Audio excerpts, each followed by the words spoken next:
Good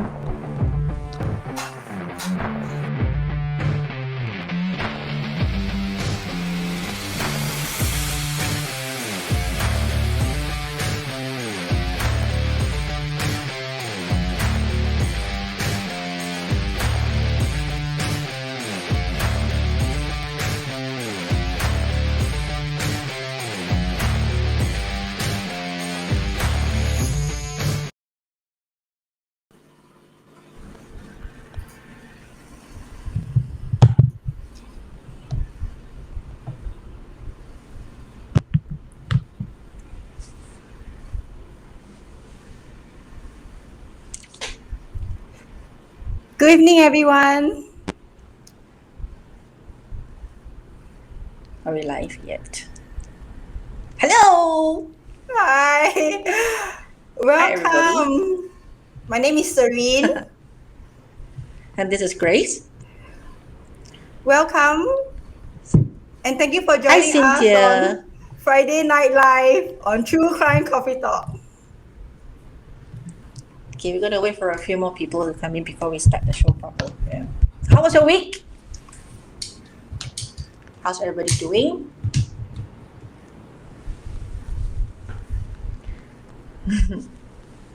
Okay, just give them a few more minutes to come in, and then we will tell them what we are doing, what story we are covering today. But it's one long week. It's I super long week. Now Friday also, I don't even know it was Friday. Somebody celebrating birthday, ma. Yeah, no lah. Long week, right? But it's like TGI every day.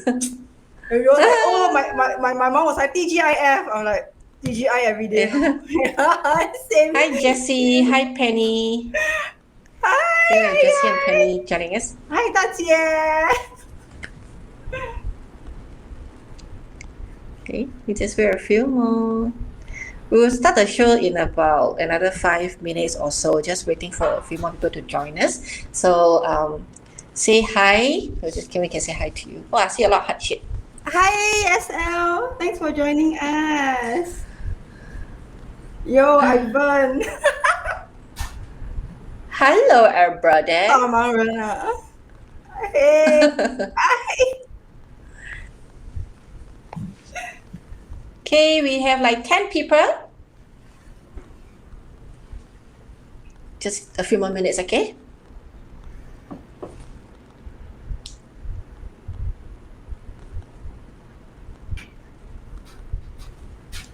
It's a bit hard to manage multiple screen, you know. It's like I got to look left, look right, and look in front, look at you, look at the camera. Yeah. How was your week, babe? My week was I think I was a little bit busy this week. I can hear echo.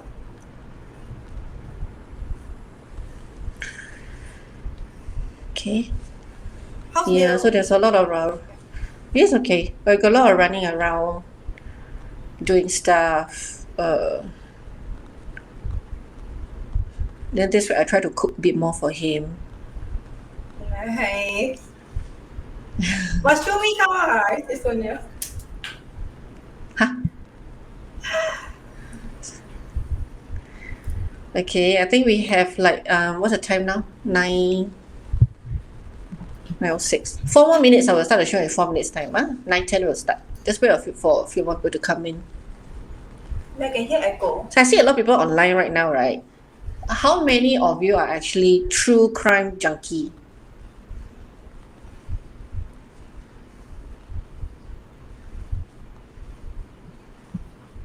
Nobody, Yeah,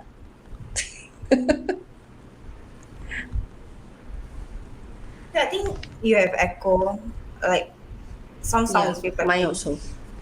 I can hear myself very echoey. Yeah. You wanna come in and come out first before we start the trailer?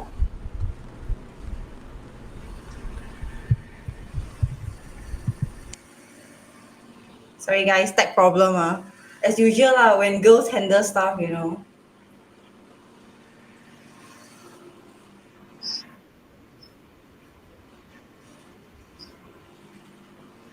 Yeah, it happens, Better? No. What to time, okay, so this one is just that's very strange. Every time when we do crime broadcast, something strange will happen. Even when I'm with crime library, whenever we go to Okay, the Mark Ong site, asked. yeah, we go to the site, right? Yeah. Then something strange will happen. Either our camera battery will die, or there'll be some tech issue, or there'll be a sound issue. Every single time we do a crime broadcast. Mark Ong asked, what is a true crime junkie? Okay, what was your first crime novel? And who is your favorite crime author?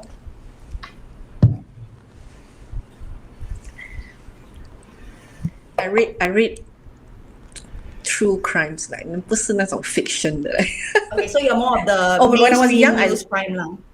yeah, mainstream. When I was young, as a child, I would read like those detective kind of stories, Like Nancy like Drew. Hardy Boys, Nancy Drew, that Yeah. kind. Oh, yeah, yeah. Those were the Agatha days, Christie, like, you know. yeah, we wanna like try to do some investigative stuff and all on our own. I think the Actually, best, even kids the best, stuff from police and thief as well, yeah. right? Okay, so when you played police and thief when you were kids, you were the thief or the police?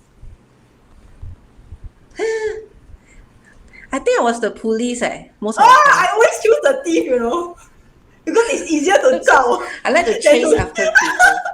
One day we should play, man. It's easier to run than to catch someone, I think. Yeah.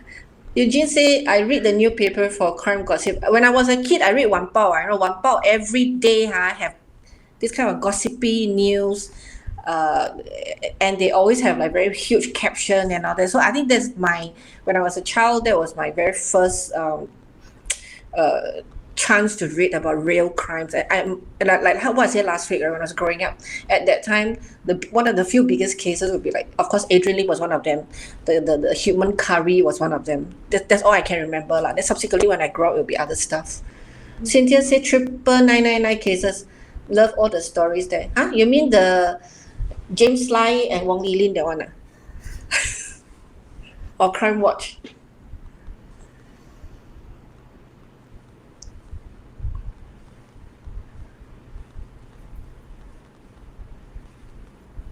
Actually, I can't even remember that 999 drama, what the stories they have. But Crime Watch, yes. But I felt that for 999, right, more than the crime story, I think we focus on like some sort of romance or some romantic tension between James Lai and her. I felt it It's was a more drama, that no? way. Exactly. So I cannot remember the crime stories, but I remember their partnership as being like Oh, like a tug of war. Like, oh, I have the hots for you. But no, that let's just focus on the case, Let's not eat and crap at the same place. Sort of thing. Oh, it was a book. It's complete with crime scene pics. I need to go and find out because I really never heard about that before. And you just say what confessions for a true crime. I know why he said that lah. Confession of a true crime is because he acted as one of the drug lord Who? in Confessions of a True Crime.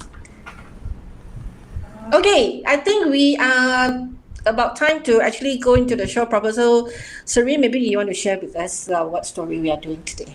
Oh, okay. So today we're gonna touch on the Kallang River body parts murder. Okay, this happened in 2005. Okay, so a Chinese national Liu Hongmei, she was killed and dismembered by her lover Leong Chiu Cho, who is more than half her age.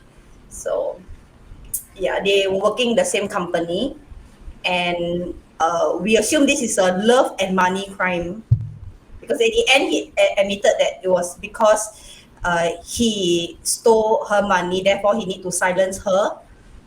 Even though along the way there are a lot of romantic elements in it as well. Yeah. So I think we have a voiceover with the story. Maybe Wilfred can play the voiceover now. Back to you, Wilfred.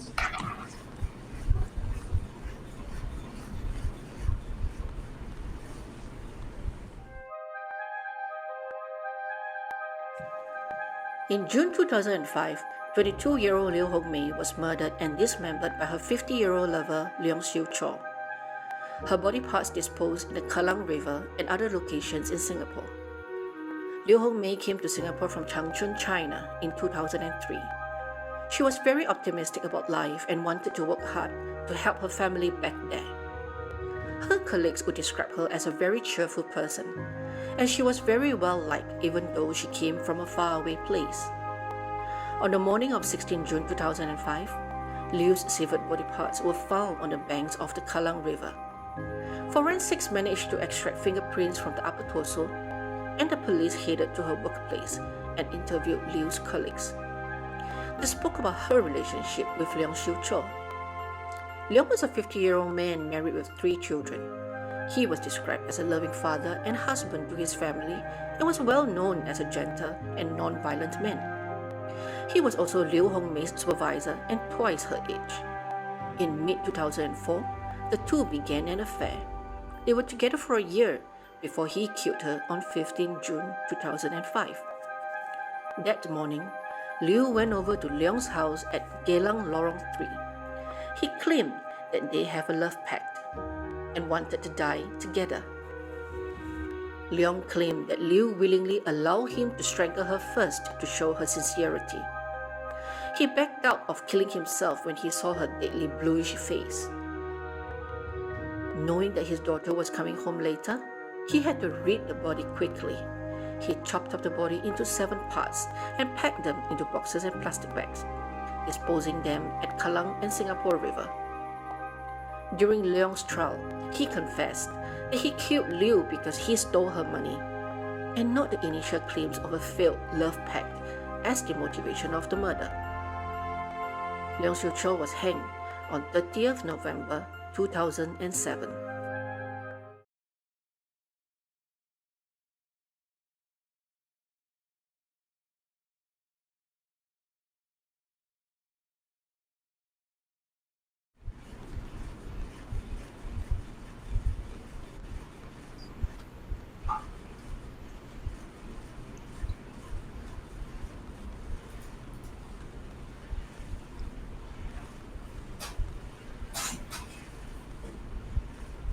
Okay. So Okay. that's the story. Yeah. Yeah.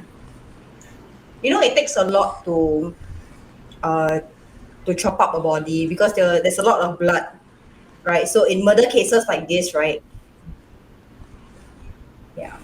So in murder cases like this, they have to explore like the psychiatric component and all. So I don't think it's easy to just dismember a body. What do you think, Grace? I don't know. Maybe we talk about Liu Hongmei and how she ended up in Singapore. I think she was a very, very young lady. When she came to Singapore, I think probably between 20 to 19 to 20 years old at that point of time. So according to the findings, right, she's a very cheerful person. She's very friendly, and she's very passionate about her job, and she's always looking for opportunities to upgrade herself, like even learning the English language. So she's quite well liked by her peers, and she had one of her colleagues was very close to her. Then somehow or other she got entangled with a man who is like double her age, and she's even younger than the children of Leong, and but of course thereafter she was promoted twice in a very short period of time, and that has drawn some flags from her peers because they don't understand why she can get promoted so quickly, being a newbie in the team. Then also since the affair, they were caught kissing in a cubicle, which is very outrageous. They're so daring. It's like you're in an open concept kind of factory layout, right? And then you were just kissing in the cubicle, thinking that nobody can see. But of course, they got caught and then got severely warned. They had to write a memo. They had to sign it. But Leong didn't want to sign it. She's like, no, I'm not going to take the punishment and blah blah and all that. Then, yeah. So I don't understand why, as a girl at that age, she would have a relationship with a man that old who don't have anything to give her, like not even a life, not even a future, not even a family, and he's not even a rich man to begin with. So some people say, oh, she's a gold digger, she just want to get married to somebody. But when you look at it, it's like Leong really cannot offer her anything. Yeah, so for her to be that young and put herself so much into this old man and lost her life, lost her money, and then got chopped up and disposed into river. So I think, you know, that life story of hers has captured many hearts in Singapore during then in 2005. Yeah. Somehow she died in such a far away place, right? Like she has a sister here, but you know, to die in a foreign country, because she came here to work to earn money for her family in China. And her sister as well, she's married to a Singaporean man. So she thought that maybe there's some prospect that she can find a good man over here. So yes, I think that Leong couldn't offer her anything monetary from himself, but he did help her with 2 promotions in 1 year, which is actually really fast. That's why I think her colleagues were also not satisfied with that sort of arrangement and all. Then plus all their PDA, right? All their PDA and all. He keeps saying that okay, once was her birthday in September, and then it was like very platonic sort of relationship and all, you know. But what he gave her was probably a fast advancement up the this corporate ladder. And you know, it's easier to have an exchange that way. I feel that when you can offer your youth in exchange for something else, it is something that I think, yeah. She's only a production worker. Like she's like earning like 1,400 a month. It's not some managerial position. Like, even for her to advance into that managerial position, it's going to take her like very long time. But maybe good enough. So, the 2 advancement probably good enough for her. So probably I was thinking, because Leong is her first lover in Singapore. So have to trial and error, right? See how Singaporean guys are like and stuff like that. And I think that close proximity contribute to this. If Leong was walking on the streets, she wouldn't even bat an eyelid for him. But she have like other choices, or there are like younger managers around who are single, and then she was also reportedly, she went to dating agency, so they were like matchmake lah, you know. So she have a few matches, and these matches are like a single, younger, white collar, you know, like civil servant, civil servant. You know, she don't have any lack of suitors or good matches, you know. Yeah. So Cannot maybe understand. Will you date your father's age kind of man? Right. So she dated Leong for 1 year. I think that was a good enough progression for her in her company, right? And then she either got bored of him, or maybe she got a little bit confident with Singaporean men. Then she went to a dating agency. So I think there are many factors why she got into this situation. I suspect it's three. One is because he stole her money, and then he was afraid that she was going to report him and stuff. You know, that she's going to expose him. All right, so he had to silence her because the police said, "Go look at the CCTV. Is that guy?" Second, maybe he fears that she might expose this extramarital affair, right? And then thirdly, maybe he's jealous that she is looking for someone else. I mean, if you were Leong, you might think like, oh, I help you so much, and then okay, so my your end game is not me, you know. So I think maybe she got daddy issues. Yeah. Yeah. Come on, man. I cannot take it. Yeah. Then like that, I think I would have dated 80 married men already, or 80 old men, if I had daddy. I don't know.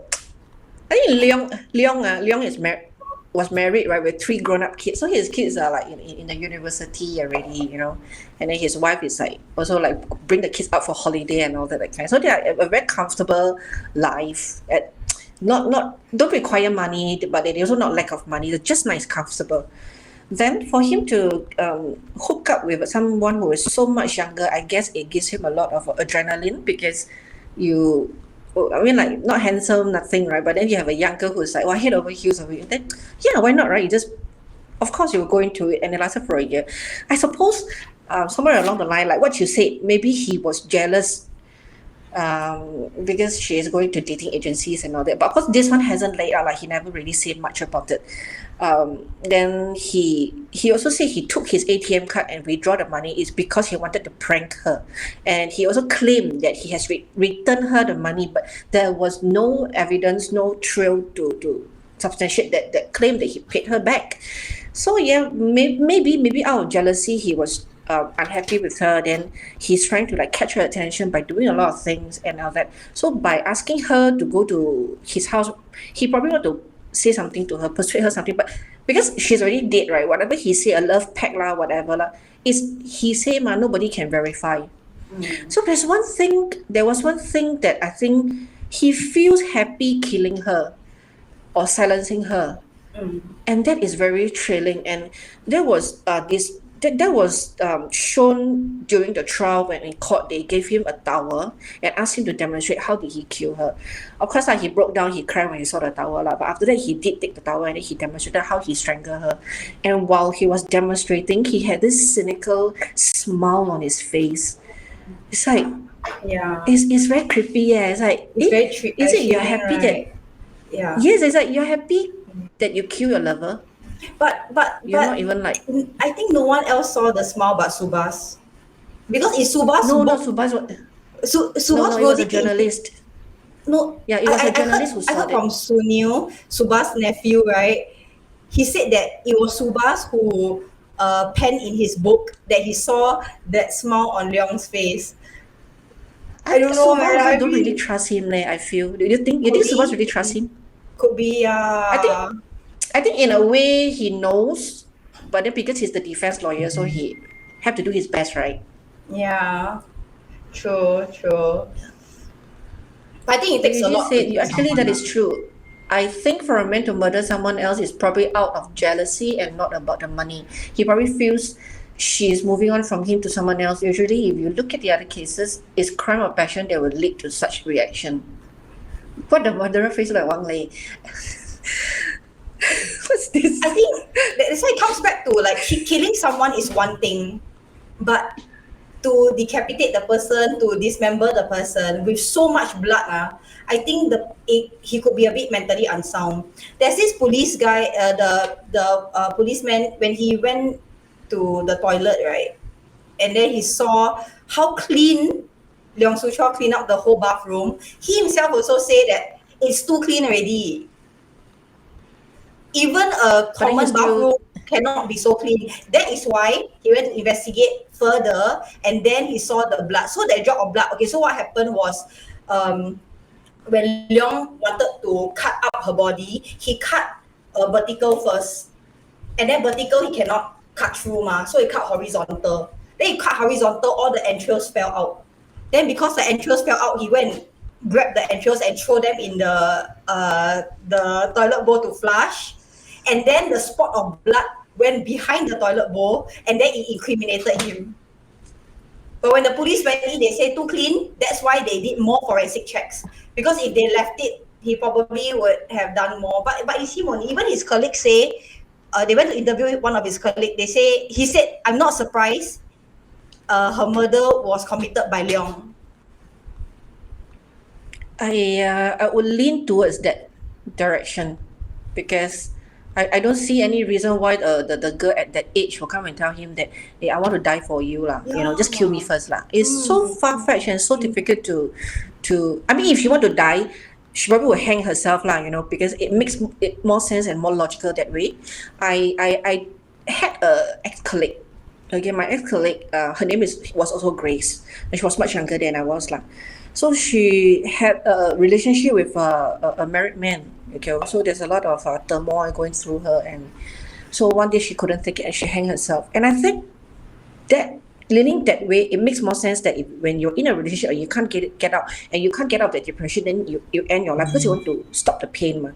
But for her to go to Leong, like what he said, and he turned it into like a Romeo and Juliet kind of story.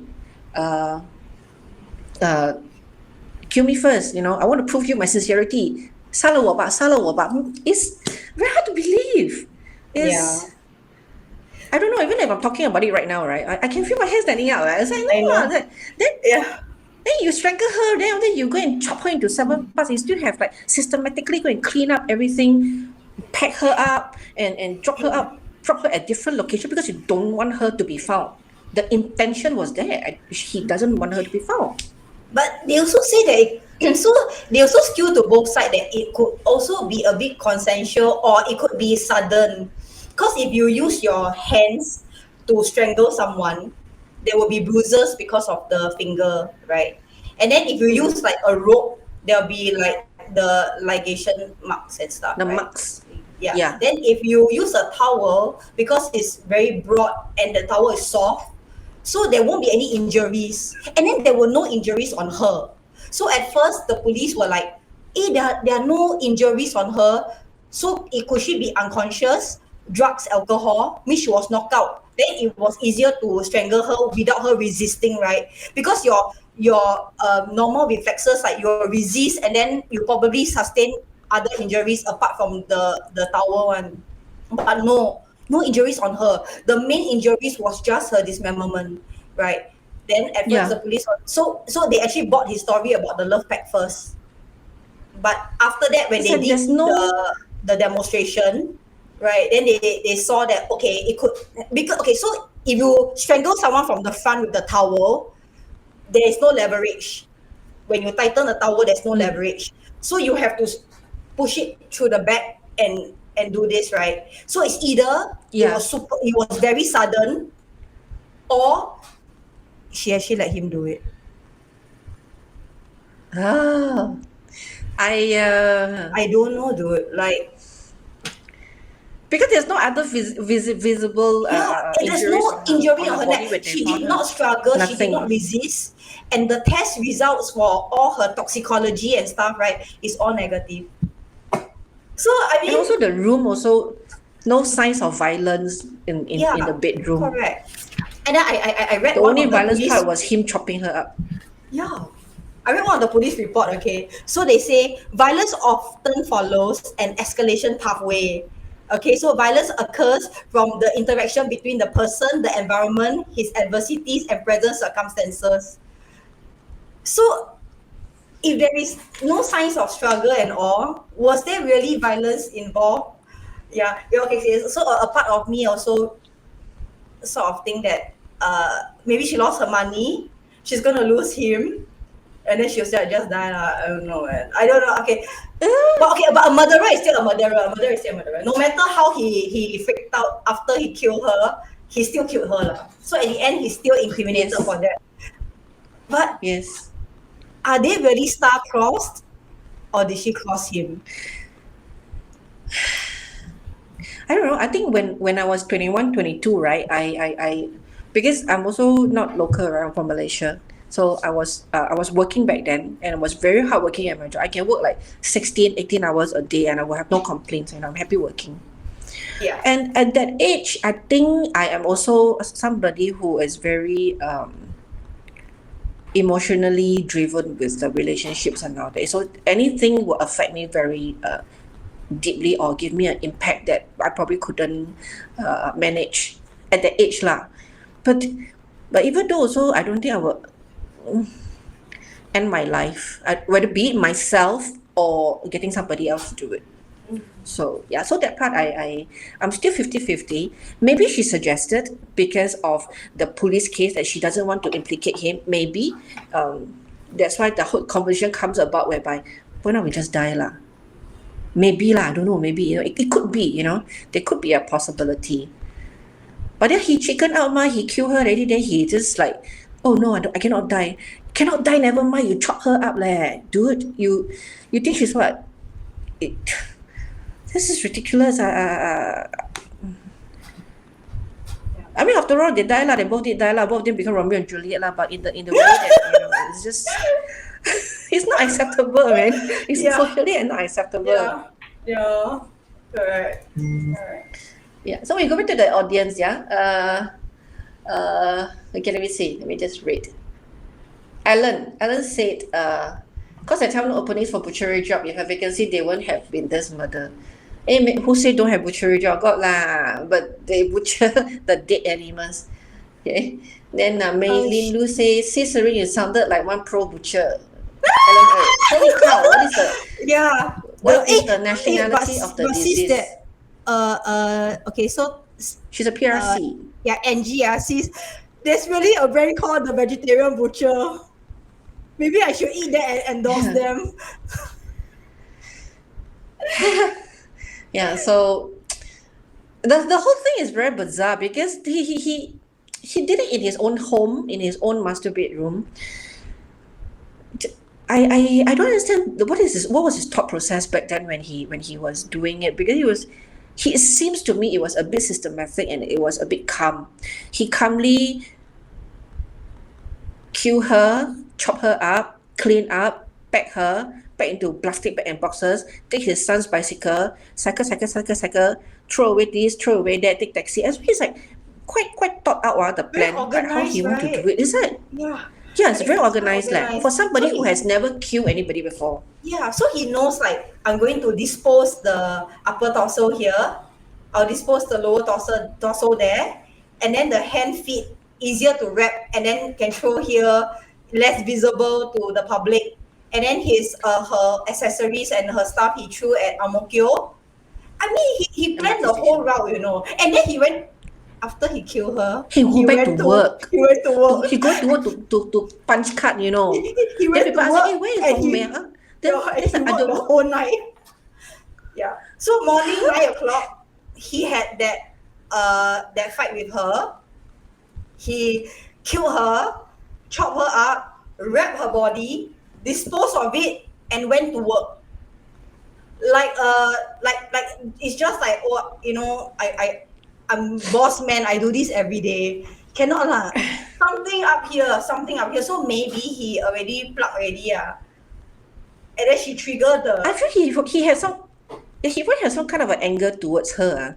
And that anger is somehow not explained by him. He didn't say what was the motive behind, besides saying that it's a love pact. It's only like when Subhas took up the case and Subhas talked to him, then eventually he was sentenced to death already, right? Then he wanted to appeal, saying that the first statement that he wrote down was because the police instigated him or something, trying to blame the police, and they wanted to discredit the very first statement and use the second statement as his appeal, but of course it was rejected lah. They even wonder, right, if there is any like sexual element to this, because at first they found that there was a cut on her external genitals. Then after that they did the test. You want to cut him upwards, ma? Yeah. Then they did the test and all. He want to cut this way up.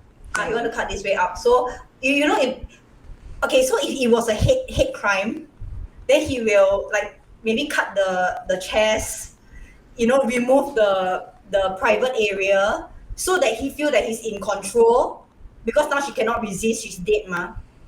Right? So the police was like, is there a sexual element here? Because if there is, then it got something to do with power and control. Then they did a swab on the thighs and the body and all. They say, that one, the cut was post-mortem.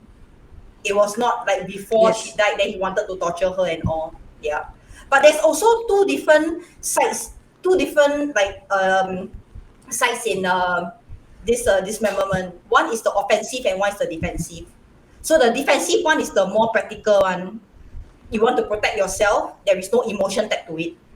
The offensive one is where you desire power, you want to satisfy your urge for control, and then there is a sexual gratification to it. That is probably the tourist from hell.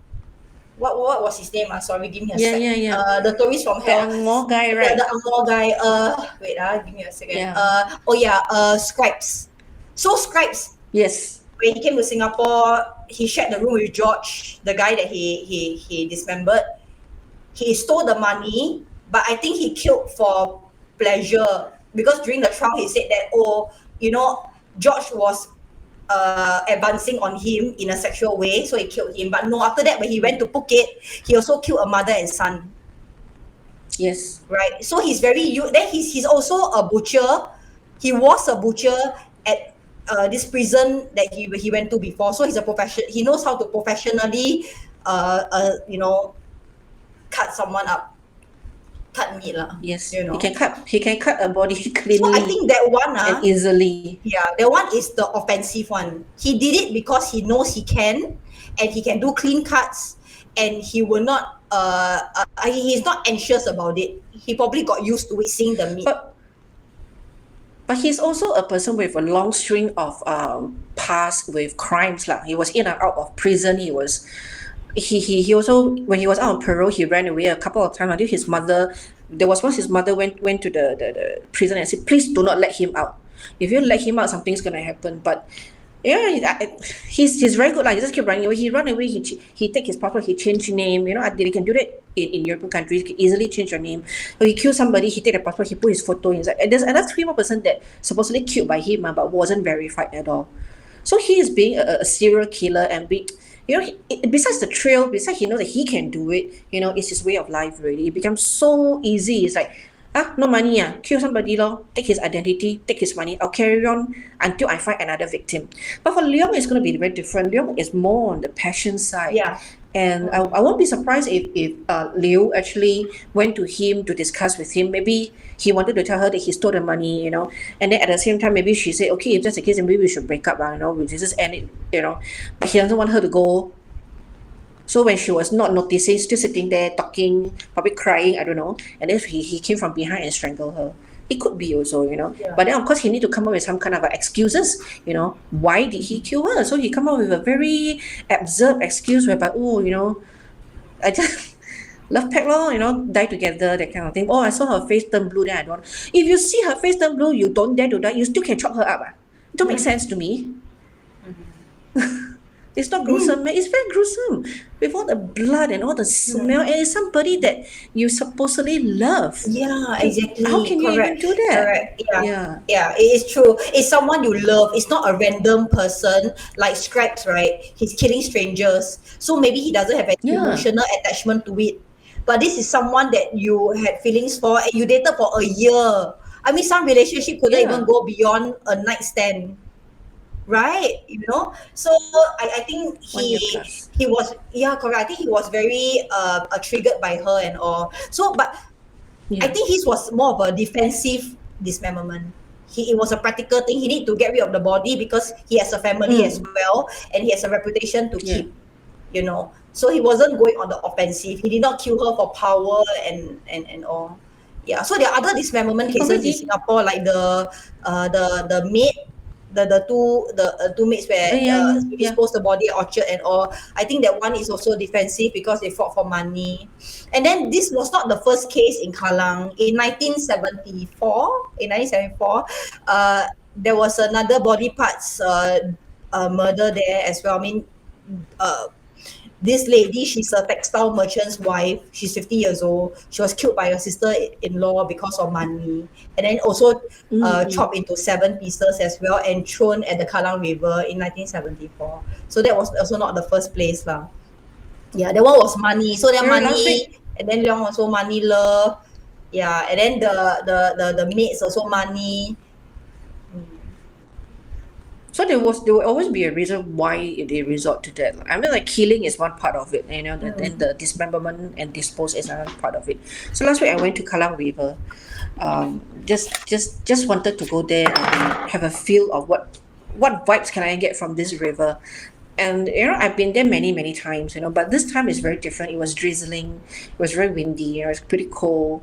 Then I walk along the river, then I look at the river, it's so peaceful, so peaceful, but this river has so many stories in it. People either drown or murdered, and I don't know. I just say a silent prayer for the souls, and hopefully they will live in a better world right now. I think the place so in Singapore very safe, no crime, but when there's a big crime, oh my God. I think we got low crime, unimaginable. But we still got crime one. Yeah. So like Cynthia said, maybe Leong was also a crime junkie, so he read up on disposal methods and all. I won't be surprised he read up, Hong Kong, a lot of this kind of story also. Yeah, exactly. Yeah, so it's like macam, I wouldn't say macam his normal routine. Yeah, so that is the thing that baffles us. You know, that you just, you went back to work as per normal, you punch card, you do your job. People ask you, where's Liu? I don't know, you call her lor. You know? And then you can Wow. work throughout the night like a normal person. Like how you function, what is your emotion at that time? Like you just have blood on your hands, and then with the same hands you are typing, and you're a supervisor as well, so you need some sort of conduct. So how did he conduct himself throughout the night and the days, like the entire day later? I don't know, but I It think takes a lot. It takes a lot. his daughter's supposed to come home at 6 p.m. So he worked at 7, right? So when the daughter come, he would have gone to work already lah. The daughter stepped into the house, and you know, a major crime scene. Somebody died in her house, and then I don't know. If I'm the daughter, I would have nightmares. I would have a nightmare. Me too. God. I would never stay there again. Then, I would never stay there again, especially when it was committed by someone I know. actually, the very poor thing, you know, after they took him away for custody already, right? Then, of course, the general public, a lot of them are very angry at what he did. So they went to the house and started harassing them, like throw things inside, scold them, or try to do cleansing just outside the door, you know, until they really had no choice. They moved out. Like so they moved out after that. Yeah, I heard that after that they, I think the family didn't move back in. You know, I don't know if I read this wrongly. No, they sold the house. They sold the house. You see, so I think the post trauma is worse. Okay, Leong arrested, hanged. Liu Hongmei died, but the family have to bear this grief, this memory forever. They had to sell the house. They had to move on. They did nothing. This was an affair that the husband had, and it was a workplace affair. So there's a political agenda, right? There is a moral agenda, and also I think his wife, emotional. his wife, trauma I mean his wife, the family, the kids and all that, obviously they have forgiven whatever he has done. They actually did support him all the way, you know, until the last appeal failed, you know. So they visit him very regularly, they talk to him very regularly, and they when he was being sentenced to death, I think when the second appeal failed, right? So he had some private time with them in court. No, they can talk to each other lah. So they went to him and talk lah. You know, of course it's going to be the final goodbye, right? And Subhas was there, and he was like, "What?" That whole entire moment was very sad because they supported him right up to the end until there. So I think for his family, his wife, his children, even though what he has done, he is still remembered as the loving father and husband to them. Yeah, because I think his family did not see it coming as well. I believe that they were caught off guard because Leong, he has a profile of a very gentle, decent man. He is, he looks like a typical guy who you can see on the street every day. He's just like my neighbor, you know. He wears glasses. He's thin. He's decent. So when this happened, his colleagues and his family also, he's quiet, you know. Yeah, so his demeanor is something that doesn't fit a killer.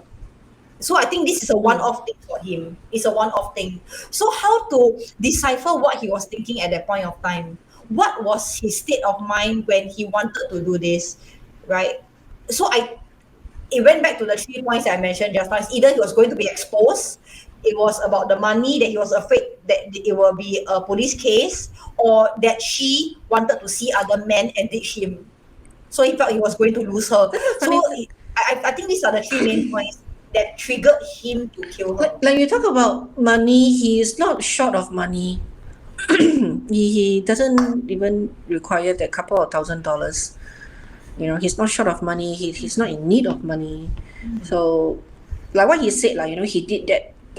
In one of his statements, he did that as a prank, or maybe he wanted to just teach her a lesson or something. I'm not sure. But he's definitely not in need of the money. But he went to different places to withdraw money, like 3 different places. What, Tanjong Katong, Siglap, around the east area, where he stay, because he stay at Geylang. Then he wear cap. He wear a cap to make so that the camera cannot capture him. So Oh. this one also created a little bit of confusion because he have a twin brother.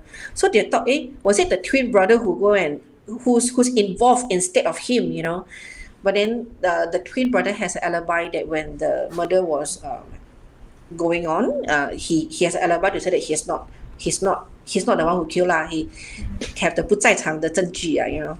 Yeah. So cases like that, right? It stems from grudges, revenge, love, money. These 4 points, right? So very very curious. Like, which one was it? You know, is it mainly the spur of the primarily? moment. Yeah. You know, but the Subha's nephew Sunil said that their initial defense the strongest defense is the love pact. If the love pact is concrete he will he might get away with it, like a lighter sentence in a way. So they wanted to make that the primary reason, that it was a love pact, the love pact. But forensic evidence and other investigation then he also go and admit that the money that he stole from her was part of the reason why he killed her, right? So can we conclude that this is he killed her because he silenced her because he don't want to get a police case for 2 grand only 2 grand you kill someone you love for 2 grand. But what if he was being told by Subhas how to carve his You story? see He's a lawyer, right? yeah He's defending him, because he need to tell him what to say, teach him what to say, what? What do you think? yeah. Oh my goodness. So we will never know what High the profile mind of the defensive. Okay, so he's under the defensive dismemberment criminal. We will never know if it derived from grudge, revenge, love, or money. The primary reason is being maybe Maybe we ask buried. the audience. Yeah. Okay. So, audience, what do you all think? Did his lawyer bury the real reason why this happened, or is it because he's worried that he after he stole his ATM card, he doesn't want to be incriminated for that? What about you think, babe? What do you think? What about you first? Out of these 4 points, Yeah. I'll look at it as it's very much passion driven. For a man who like him, who is a very meek and quiet, who seems to be a very loving and non-violent person, I believe he would have loved Liu the same way, being nice to her, treat her well. Then, but of course, I would mention about she going to dating agency and all that. I don't know. Maybe he realized that because of his age, he's so old, he cannot keep her forever, ma. Probably there's some jealousy in it. I will reckon that they will have some maybe argument or sort of, that they cannot solve within. I still cannot understand why he asked her to go to his house, and that was the first time she ever gone there. She has Who never been knows? there. Well, she has been there before, but he did not, because the wife and daughter went to Bangkok, right? Went to Thailand for holiday. Holiday, yes. So was it premeditated? Oh my goodness! Now a bit mind-boggling again. So did he invite her over so that he could kill her? Was it premeditated, or was it because Yeah, like he actually. So because prior to that they were at a hotel, right? So at the hotel he stole her ATM card and go and take the money.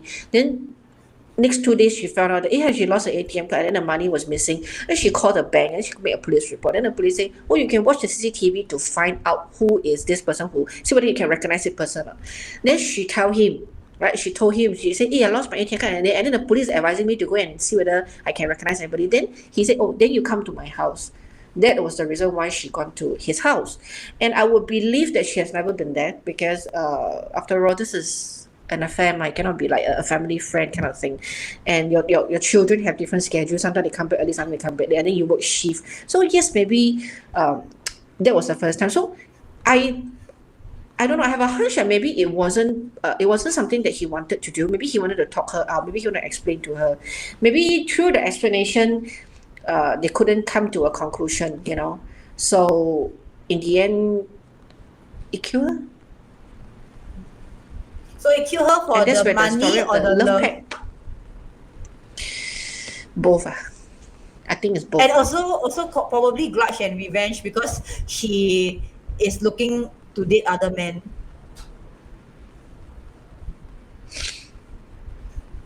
But she's free to date anybody, what? She's single. He's married. Not He on cannot his control watch. her. That's, Not on his watch. so maybe he used things like promotion to gain her trust and loyalty and faithfulness towards him. But Yeah. she is a young girl. Yeah. It's just not right lah. How can you try to like hold her back? She has many more years to move forward, and then she's only like 22 only, so young. So yeah, and then with the sinister look on his face, that smile when he had when he was strangling her, Looks like this someone like is him, based on his profile, it feels like this is his first time because it was a workplace affair. So due to close proximity, he was able to like assess this relationship more easily. Because I think if he were to walk around his estate or on the streets, he wouldn't have scored a woman, right? Like unless he pays for it the way that he does lah. So this was a relationship, This is a relationship. It is not a bought and sold affair. It was not like a monetary yes. thing. He did not buy her youth. They had a relationship because it went on for 1 year, right? Maybe subconsciously they knew there was an exchange, but on the surface they were quite lovey-dovey.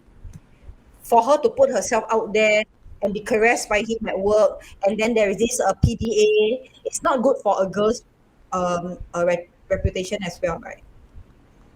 If you put yourself It's out like there, it means that they're not hiding it at work. at work, At work, people almost everybody know that they were together. exactly. I even saw like some footage the reenactment, they were feeding each other on the staircase, so colleagues saw them kissing and they were intimate with each other. So it was a real relationship. Yeah. Yeah, they lasted for a year. Maybe it lasted Yeah. for a year until she realized that she want to get married. Because her sister's getting married, right? So she wants to settle down. She wants to be married to a man and have her own family. Won't be surprised that she tell him that she wants to move on in life, and that's when he started to do other stuff to distract her, or shift her attention from trying to find another man into something else. Yeah. Maybe when she went over to his place, they were talking about their relationship and how to sort it out. Then he probably got triggered. Then there are a lot of grievances. He has a lot of like uh he's not satisfied with this talk and all. Then it escalate into violence. Or it could be premeditated. It could be spur of the moment, Maybe. or it could be premeditated. But no matter what, the law still hang him lah. Because Yes, I, because I, I after all, he's assume killed that if somebody. it was premeditated or it was somewhat manslaughter, you actually get a different verdict. If it was manslaughter, Um, you will sit for life. If it was premeditated, you get hanged. I think the law, the different penal code will charge you accordingly with how the murder was taken place. So it could Asal be too an accidental severe. death, or it could be, or it could be a planned murder. But after all, a murder is a murder. Yeah, So I what they think need is actually the evidence lah. If they find the evidence, then of course they will charge you accordingly. According to the different penal code, then of course the verdict itself, whether the sentence to death or life imprisonment, and that depends on the judge himself already. So there are a lot of times whereby people who murder, and some of them got scot-free, because there's not enough evidence, or they sit for life, but which is because very this one scary. dismemberment, so it's more severe.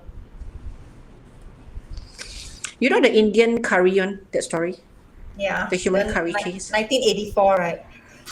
But still now there's no The evidence of the body. What? Don't have, you know why they kill him, they slaughter him, they cut Still him not up, they cook curry, they pack, then they put inside a black trash bag, then they go and throw into different dustbins. It was 2 weeks But they later said until no. somebody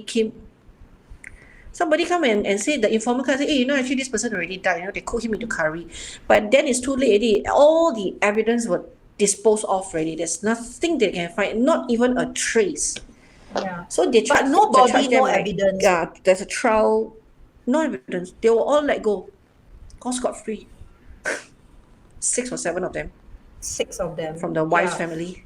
Yeah, but nobody, no evidence. That's why they couldn't charge them. No evidence.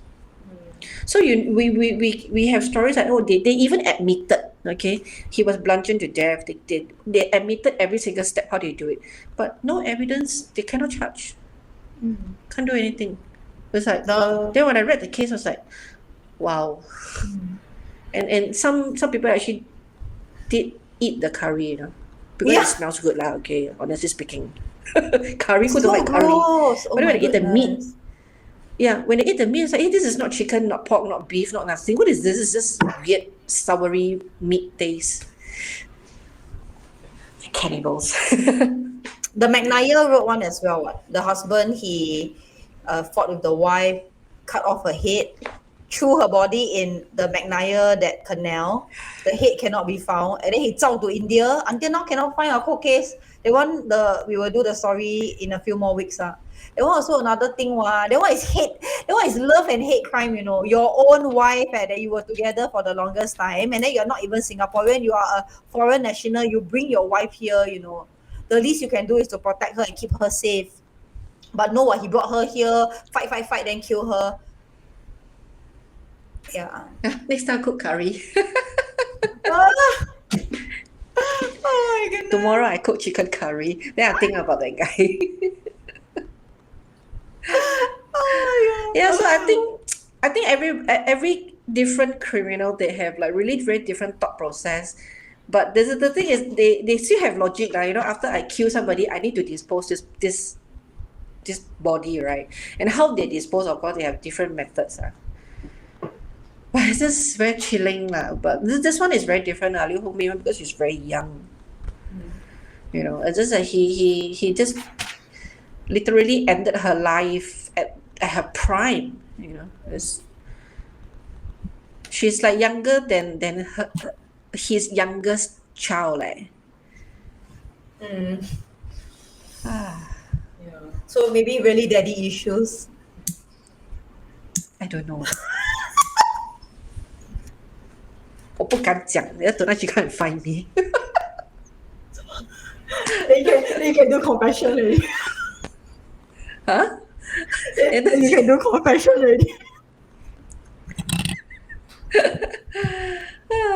Anyway, this whole entire story, you know, just tells me that, you know, we as women really have to protect ourselves. Don't be so silly, because of love. You just you just jump into something and you just like, oh, never mind lah, it's okay lah. You know, everything is okay at the beginning lah. You know, honeymoon, right? Everything is fine. You know, when things don't go your way, then, you know, you're gonna. If you're lucky, you can walk out of it. If you're not lucky, then, you know, like her, you lose your life. Right? Who knows? Yeah. But I think this case also, they were quite lucky to get Subhas to defend them. And talking about Subhas, Subhas is labeled as a criminal lawyer who is very unorthodox. And I was watching his interview, and I think he's a very interesting person. You know, he gets scolded by his wife lah, sister lah, kids lah, or even random stranger come up to him and scold him, say, hey, you defend this case how can you defend this case, the girl died, so poor thing, you know, so young, then you go and defend the case. So there was this night, he was at a bar, he was drinking, he's an alcoholic, by the way. He drink, then this lady, I think she's a PRC or something, he went to him, dressed nicely, very pretty, went to scold him, you know. They say, you go and defend that guy, he crazy, how can you defend him, he killed a girl like that. So he looked at her and he said, what to do? You all want to come Singapore? They want to tangkap men, they kena chopped up lah. He quite epic. You know, when I went to the Indian It's very I went to the Indian gallery at Little India for a tour lah. So they got this wall of fame. there were Indians from different generations until now. Then I look, I'm like, oh, okay, I don't recognize any of them. Then I'm like, hey, where's Subhas? Then the tour guide was like, Subhas is a criminal lawyer. I'm like, yeah, but he is, to me, more recognized than anyone on this wall. how can you leave out the one man who would actually glorify that war because of his persona? Then she was like, okay, I'll tell them to add him in. Yeah, because he's known. He's for come a that, long way, Subhas. Yeah. Yeah, His he's come a nephew long way. He went to jail before, you know. He was sentenced to jail because of something that he said or something for quite a while. You know, inside jail, he got to know a lot of people. Of course, those try it on now, whatever, like, you know. But he's very well, well read, right? He's a lawyer. Also, he was a doctor at first, I think. Then he became a lawyer. Then he will like help him to write letter because he cannot write letter, ma. So one of these prisoner came to him. Hey, can you help me write a letter to my girlfriend? Then he looked at him. He said, "Bro, I write a love letter for you. Your girlfriend will know it's not you because you don't speak English." He's like, never mind, like, just write lah. I know, I just wanted to write him a love. I wanted to write her a love letter, and he from there he made a lot of friends lah. You know, and of course, he saw that a lot of prisoners, they don't have the second voice to help them, like for example to appeal, or let's say they are wrongly accused or evidence not enough. You know, that's why he made it a point that, okay, I want to help them. You know, if I can do pro bono, I'll do pro bono. He handled like what 2,500 cases, and a lot of times he pro bono and he helped. They say they don't have money to pay me. But when the family come to me and hug my leg and say, please help my son, save my son, can I say no to them? I cannot. So he did that. He helped them. Then the other cases are like the very high profile one. I think one of the most recent one was City Harvest one, right? He was paid handsomely, 100 over 1,000. Why don't I do that? Why? They tell me I cannot take the case. I need to pay bills. You know, I need to pay rental. I need to pay my staff. You know, of course I did the case. So he is actually a very straightforward. You know, he doesn't hold back. You know, and he's you know, wear his heart on his sleeve one. I honestly, I love this lawyer. It's just that, yeah, too bad he passed away already, so I will never have a chance to meet him. But his nephew also quite a character, Sunil. I think he's quite hilarious and all. I watched his interview. He was like, you know, during the trial, they asked me to do the demo with Leong ma. So Leong took the towel and then did the demo how to strangle.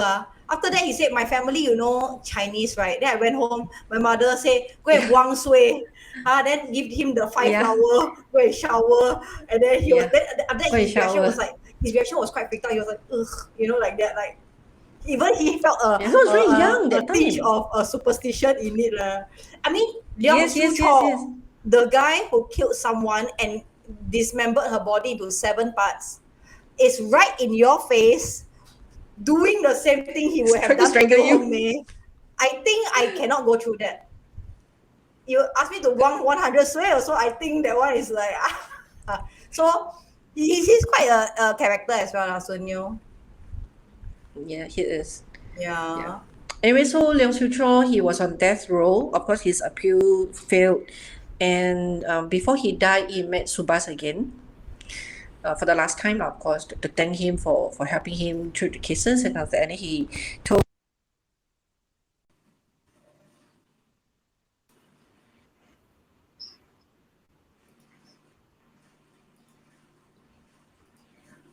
Grace?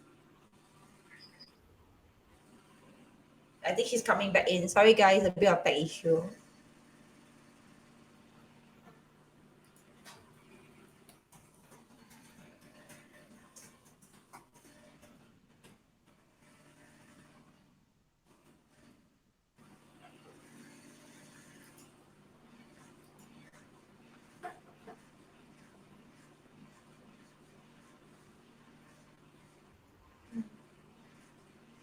I think she's there's some tech issue. She's coming back in. Can I can hear you. Oh, I'm back. Am I back? It happens. You know, Angie is like my 大姐. She's watching us now. You ask her, a few times we do broadcast for crime, something eerie happened. That day we went to Ang Mo Kio. 大姐 is here right now. Thank you for your support, 大姐. I want to show you to do this Lim Xiaorong case with us. I'll talk to you. Okay, they're laggy a little bit, but I think now they should be able to hear me already. I think my neighbor is online. Nuru. Hello, Nuru. I Hey, don't Nuru is my neighbor. Nuru Oh, is your my neighbor. neighbor. Okay. Yeah. Hello, Nuru is Nuru. my. Hi, Nuru. Yeah, Nuru might be joining our Okay, I'm lifestyle back channel. already. Yeah. Okay. Yeah, so I was saying just now that before he died he met Subhas, right? So he told Subhas he's going to donate his organs, his cornea and all that. But because we remember that Leong Siew Chow is still a very loving guy, a very soft-spoken person, right? So they asked him, do you have your last wish? What do you want to eat? He said, oh, I want to order food, but I want to share with everybody in the prison. So right up to there, you know, he still showed that he has that very meek and humble within him, deeply rooted. That was who Leong Siew Chow is supposed to be, and not the killer. You know, His was merely a defensive sort of dismemberment stand. Yeah, he's so not like when he dismembered her, it was only to protect himself. It was nothing to do with power or any gratification, right? He's just a man who was there at the wrong place, wrong time. But honestly, even the psychiatrists also say he could be also mentally unsound, because to cut up a body and to deal with so much blood, and after that to function normally for the night and all, is a league of his own as well lah. It also Correct. means that he might be able to block thought process in a way that a normal person couldn't. Well, It was at that just point of triggered by time, this case. after you've done all this, what else can you do? But when they brought him into custody for statement, the very first time when they saw him and asked him, his hand was trembling. Yeah. So it's a sign that, you know, he is very afraid, you know. He is just having that calm outlook. But I think inside him, he was scared. He was definitely very afraid of what had actually happened, but he had to keep his composure. And then subsequently also, I don't know, like now you say that maybe the love pact was something that was suggested, but not supposed to And then execute. Yeah. correct. So maybe along the way they spoke about it. It is just that all these grievances also triggered him to kill her because it didn't work out. So audience, what do y'all think? Like if it was you and you accidentally committed a murder, would you report to the police or will you dispose the body? Because you get it or not? If I were to have I play catching with my friend, then my friend hit the head on the wall and pass out, I won't be like, oh, it's my fault, I'm going to cut the person up and dispose his body. I will deal with it in a way that, oh my goodness, I don't think I did anything wrong, let me find proper help, maybe he can be resuscitated or something, instead of dealing with it on my own. That's where hospitals come in, that's where police come in, that's where civil servants come in to help us deal with situations like that. So Leong, when he took Liu Hongmei's life, and then he went ahead to also dismember her, I think he was not sound. If he killed her and then he regret, he can call the police and then he might get a lighter sentence as well, because this is not premeditated, right? This is also they might link it to a manslaughter or something not amounting to culpable homicide, something along the line like that. But when he that heinous crime that he did, that one straight to the gallows. What? It's a given. Yeah, straight on. He should have reported it if he regretted. He probably at that point of time only have, because he know his daughter is gonna come back. He doesn't want them to find out that he killed somebody. I think that was his primary. Yeah, his primary concern, that he doesn't want anybody to know that he committed a thing like that. And he doesn't want to be. He doesn't want to. I think he doesn't want to pay his dues after he did it. He probably he didn't want to kill her, but then she was dead. But that wasn't a plan, right? Maybe then, but then, yeah. If the EMT came to his house, the family will know about it. What? The family was like, why did you bring a woman to this house? So maybe he already lost his lover. So to salvage his marriage, he has to hide the evidence. So at least he keep Yeah. one side. So Yeah. even if he wanted to report her, he cannot carry her out of the house, right? That's too obvious. Yeah. So he has to put her in small pieces to dispose her body.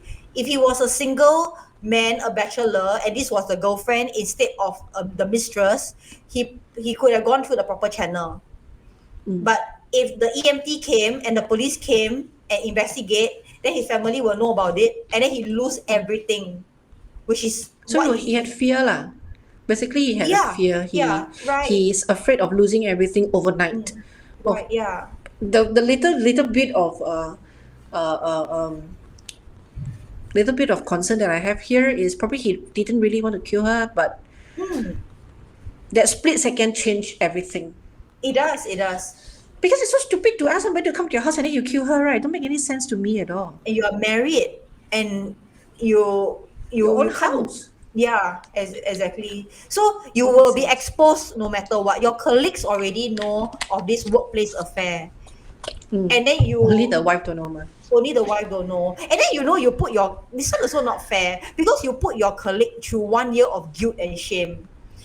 To know that you are married and then your wife, they probably maybe know your wife, or she comes to visit you, or you meet them during gatherings and stuff, and you put your colleague through the shame and guilt of looking your wife in the face, knowing about this and not being able to tell her. So they are accomplice as well. And that sort of implication is an indirect implication. Yes. But I think a lot of times when we like even for ourselves, I also have friends who behave like him over the years. Okay. Um, Sometimes because you're not close you don't know the wife or you don't know who the wife is, you only know this person, and there's only this much you can say or you can do to stop something. You can't really put a stop to it lah. But if you are a very close friend and you know both the husband and wife and the family very well, and then you still condone it, then you'll be a different level of accomplice. Yeah. But what Different can they level. do? You're working with this person. If you snitch on him, you will be known as the office sellout. Some people will be like, oh, that's they glorify you, are very heroic and all. But there'll be another group of people like, hey, mind your own business, lah. So you True. put someone in that position. This is not their fault. This is your fault to put Your them own in a fault. position, your own fault. Yeah. So if this was if it was a stranger or something, you'll be kind of, I saw your wife hooking up with this woman, and then you can just tell and go. Cannot what? You're working with this dude. He's probably your supervisor. Yong Shu Chua is a supervisor, leh. It means Yeah. that he can make or he can break you. And then if the Yeah. other foreign people over there, then to them they'll be like, I don't want to lose my job over their illicit affair. What has it got to do Yeah. with me? So 1 year they also live in guilt and shame, or maybe they're so immune to it. Then also a bit psycho also, I right? think people just don't really get involved in that lah. They would, I mean, they got complained and it went up to the higher management to issue them a warning, right? So it's not like they were not being warned not to do this in the workplace. But when you are infatuated and you are having the honeymoon stage, you probably just ignore a lot of what people say and you don't care anymore.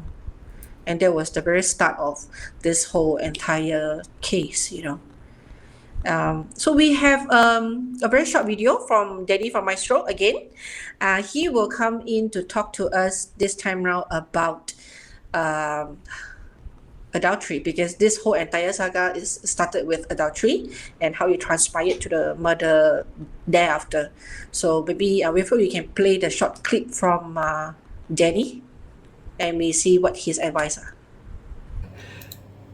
Hi there, my name is Dannie and I'm from Mindstro and I am a certified authentic life coach.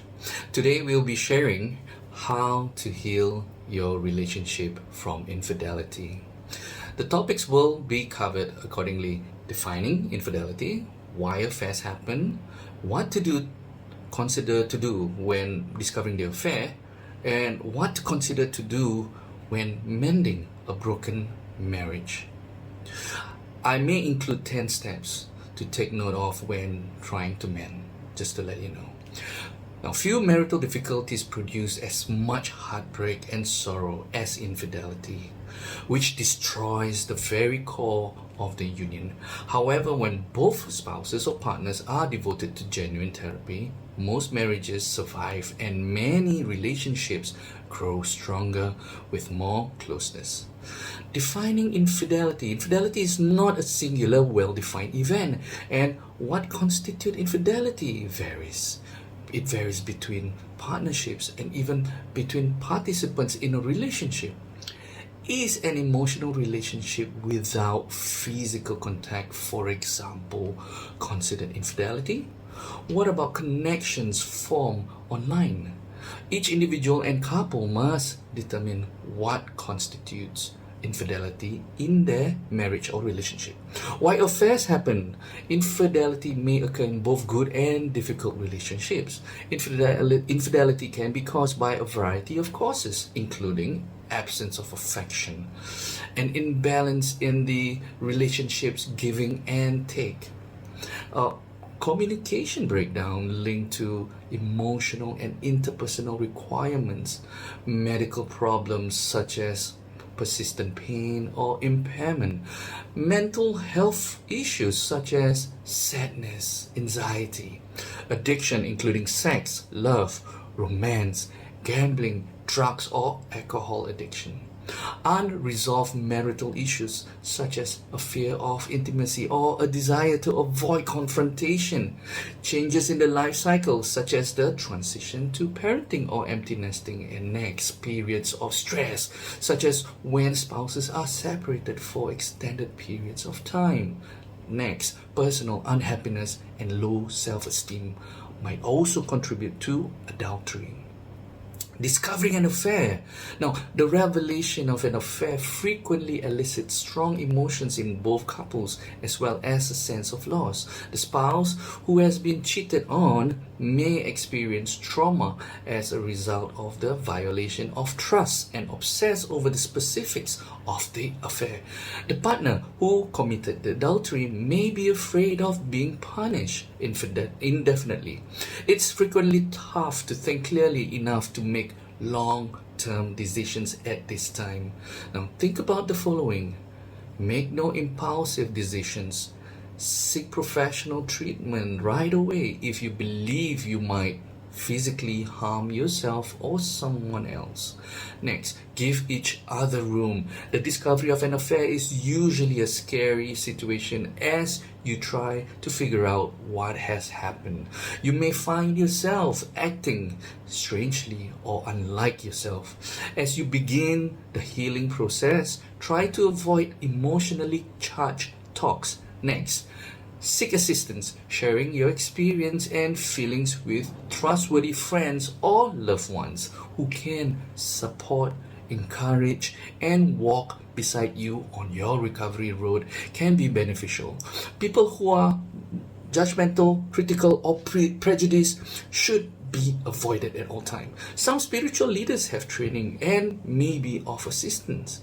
Consider attending a marital and family therapist, either alone or with your partner. Next, take it slowly.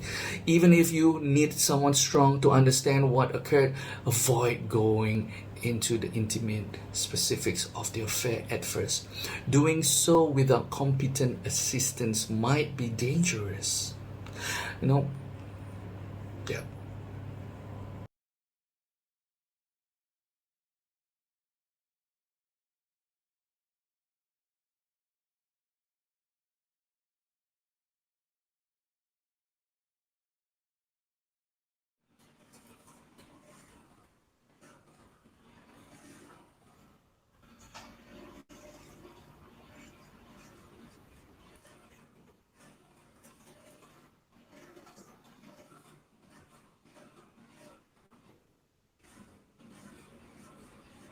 I am back. Sorry, there's a little bit of a lag just now. Thank you, Danny. I cannot hear Grace. Grace, I cannot hear you.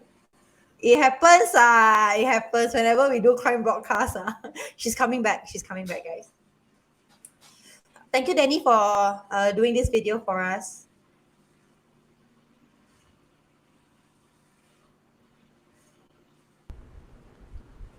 Welcome back.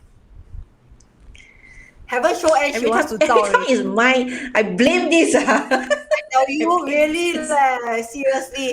She was like, yeah. She was like, sorry, you do closing lah. I want to go already. You can mute the mic first. Yeah. Anyway, thank you, Danny. Yeah.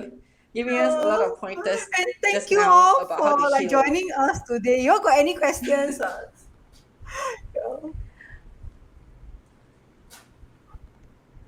Any questions? I mean, like you maybe want to go back and rethink about after hearing from what we have dissected tonight. What is your final verdict about how it happened? Was Leong crazy? Was Leong jealous? Was Leong driven by that $2,000 that he stole from her, or was there really a love pact? What was So that? was it love, money, revenge, or power? Was there really real love between the two of them? Were they star-crossed or did she cross him? Did a wife still love him after all this have happened? What do you think? Because she went all the way to Subas to fight his case right up to the day that he was hanged. What woman can go through that? I don't know. Correct. Very strong, huh? Very strong. Very strong. Yeah. Okay, we have a couple of minutes left. So maybe Serene, you want to tell them about next week's story, which is also a Yeah. very interesting story. Okay, so next week we are doing the headless body at McNair Road. This is love crime and revenge. So the husband, he killed his wife and then he cut off her head, threw her torso into the canal at McNair, and the head until now is you cannot find. They cannot find the head, and then he zao to India, and this is still a cold case, and he cannot be found. And they are both foreign nationals, so they're not Singaporean. So we'll discuss more on that case next week. There's another decapitation crime, but this one is cold case. Yeah, cool case. Because I mean, they know that he's the person who killed the wife because he ran away, right? It's just that they cannot find him back. Maybe Yeah. one day he will come back. It's interesting because his friend was an accomplice, but he didn't know Yes. about it. Yeah, he didn't know what was that about. Yeah, he said, We say next week. We say next week. we see next week. Yeah, poor guy. So guys, choose your friends carefully, man. Later you help your Yeah, friend carry man.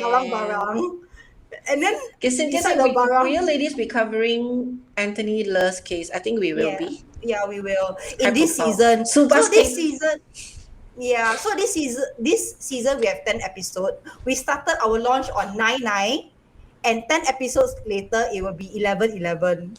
So we start 9/9/9, and then we end 11/11, which is 9/11, which is also We end at 11 the- p.m. Okay, we end at 11 p.m. So it's like the police number, okay? I'm a crime junkie. I got all this.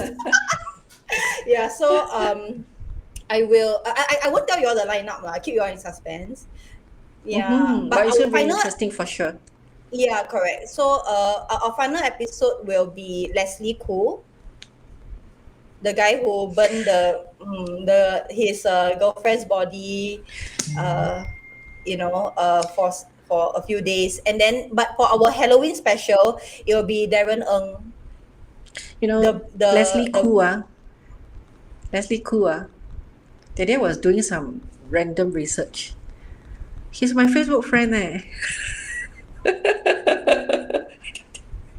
I don't know how that happened. My goosebumps stand, my whole spine.